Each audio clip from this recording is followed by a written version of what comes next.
I love the spirit of CrossFit. I love the notion of doing hard things builds character. But what I don't love is a fatiguing protocol with skill-based movements that are going to get you injured. Same thing with P90X or Insanity workout. Do high-intensity, low-force workouts, because injury will put you into the belly of the beast very quickly. Remember, when you're becoming superhuman, the way to do that is to remember you're only human. Okay? And biohacking, everyone referred to it as cheating. It's not. It's not cheating. You're not cheating anything. Francis Bacon said it best, nature to be commanded must be obeyed. You're obeying nature. Okay? When you're following a paleo diet, when you're doing what Dave Asprey tells you, when you're doing what Skylar Tanner tells you, you're being a good animal. A cheetah doesn't have to count as calories. A lion doesn't count as calories. They're in perfect metabolic and physical condition without even thinking about it.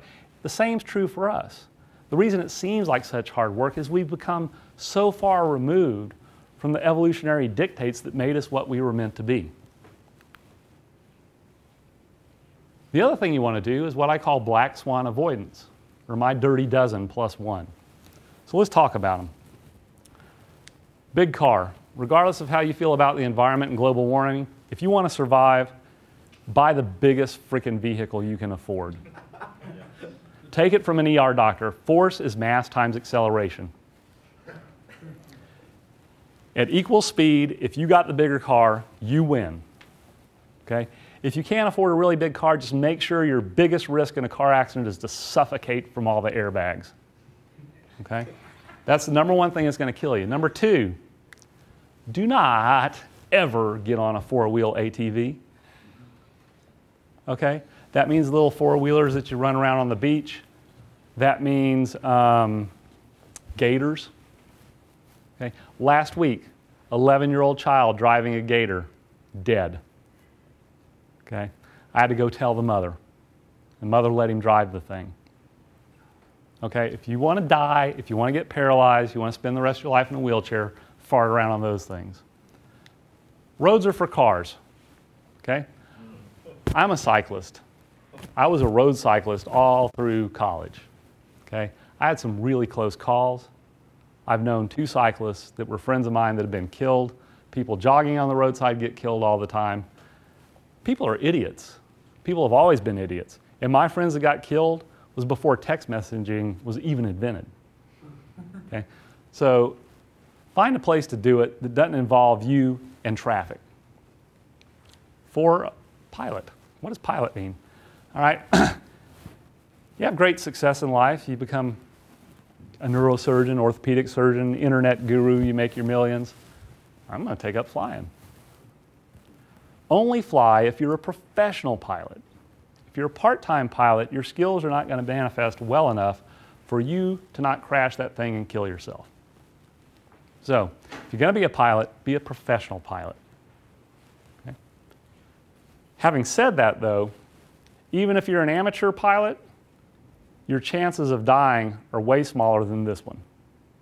Okay? Heel dust. What does that mean? That means if you're walking down the sidewalk here on 4th Street and you see a group of young men that appear intoxicated or acting puffed up and angry, cross to the other side of the street. Don't get your ego tied up in this. You don't want to die. You don't want to get beat to a pulp. Okay? Someone tries to have a confrontation with you. It's great if you have a concealed weapon and you can defend yourself. But the better choice is always to choke them with heel dust. Run away. Just stay out of it. Don't do it. Because here's the deal. If you defend yourself and you kill them, do you want to go into your court system over all that? No. Run away. Gas grill. If your gas grill won't start, walk away. Okay? I cannot tell you how many people I have sent out on a helicopter with 3rd-degree burns over 80% of their body, intubated, going to the burn center because they just couldn't accept that the damn thing's not starting. And they let it build up and lots of gas build up and they light it and poof, okay? By the way, I highly recommend just getting a plain old-fashioned grill and using charcoal. Feet first. If you're swimming and there's a body of water, don't dive in it head first. Okay, when I did this whole Tony Robbins thing where we went out, we were going to be on a TV show and it didn't work out. But one of the characters in the show, whose life was devastated, dove into a pool in Acapulco without looking. And it was a bar-side pool, and there was an underwater bar stool there that was made out, broke his neck, paralyzed himself, first day of his honeymoon. Okay? Always check how deep it is that you're diving into. Go feet first, figure it out. Then if you want to dive in, it's deep enough, go for it. Ladders. This is the white man's scourge.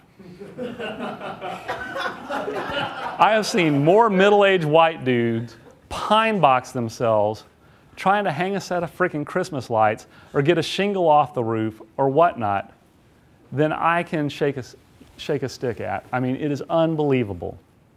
Okay? Don't get on ladders. Hire that out. If you can hire anyone to get on a ladder for less money than you make per hour, do it. Okay? Retirement home. The reason I say this is if you're at retirement age and all of a sudden you've decided you want your dream home, find it and buy it. Don't build it from scratch.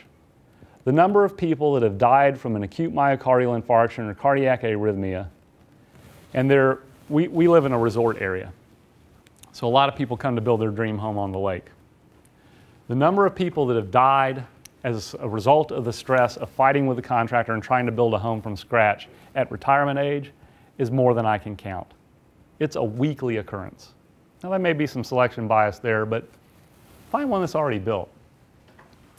10 is hell no.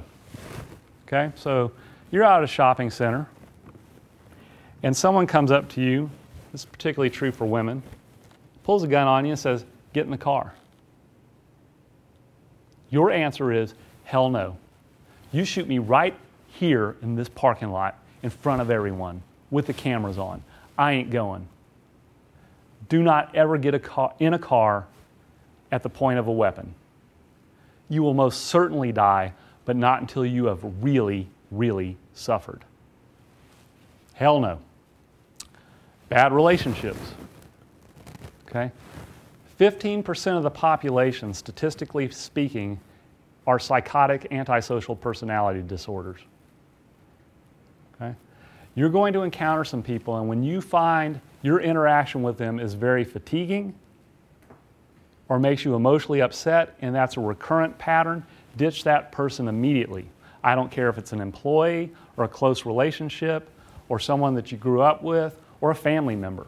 If that is the case, get away from them. Antisocial psychopaths will suck the soul out of your body and kill you. Okay? Very fortunately, or maybe unfortunately, the vast majority of antisocial psychopaths are absorbed by politics. The remainder go into crime, which is just a different version of it. And number 12 is the lottery. Don't play it. Don't do it. Unearned wealth will destroy you. Money is the biggest truth teller in the world, and if you get money that you did not earn, it will take you down. Doubt it? Just Google stories of lottery winners. You don't want to win the lottery. You want to be a millionaire, you want to earn it. You want to earn every penny of it. Then you can enjoy it. You want to destroy your life?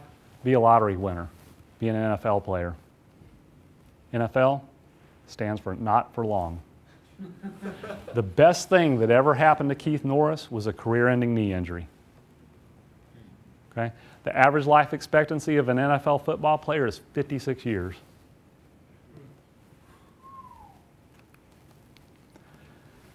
And lastly, be nice. And what I meant to put on this slide, and somehow nice came out, was be kind. How many of you have ever been in the presence of someone that has actively died? 1, 2, 3. You're very privileged. Okay? I have been in the presence of people that have actively died tens of thousands of times. This ugly mug has been the last thing that more people have seen on the face of this earth than I even dare to think about.